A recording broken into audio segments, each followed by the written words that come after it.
From household waste to garden compost, turning plastic water sachets into fashionable bags. These are just some of the ways Ghanaian companies are making something out of rubbish. Trashy Bags is a social enterprise set up in the capital, Accra. It transforms waste plastic water sachets into large, reusable shopping bags. The ocean is seriously threatened now. Marine life, most of the turtles that are dying is all because they are choked with this kind of plastic. So this campaign, we hope that will go very far. That people have utility bags that will remind them daily that we are a contribution to the problem, and at the same time we can be the solution to the problem. Since opening in 2007, the company's recycled around 20 million plastic water sachets, and it's branched into other types of plastic recycling too. But with the capital producing more than 2,500 tonnes of rubbish every day, bigger solutions are needed. Accra Compost and Recycling Plant is one of them. Their site can process up to 800 tonnes of waste every day, which would otherwise end up in landfill sites. Accra is expanding at a very exponential rate, and space these days is quite an issue.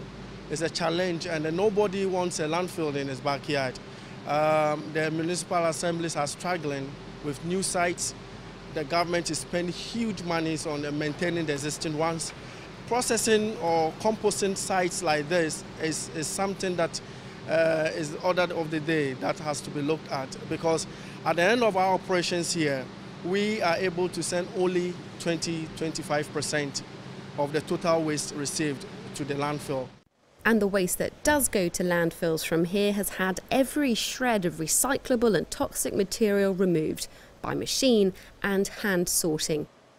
E-waste, textiles, plastics and papers are sorted and either recycled here or sent to third parties who use them.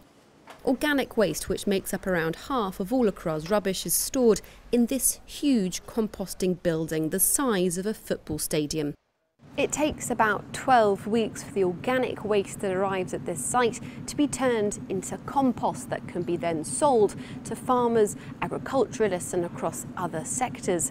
It's still a growing market, and for now this is the only sorting and compost recycling plant in West Africa. Experts hope there will be more, but setting up is expensive.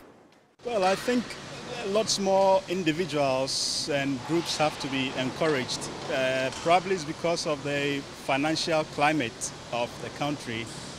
We need to have more support from government so that people can find such a business to be profitable to enter into. There are ambitious plans to keep Ghana tidy. The government's entered into partnership with private businesses to install around 1 million dustbins across the country and roll out nationwide awareness campaigns on how to sort and recycle rubbish. Katerina Vittozzi, CCTV, Accra.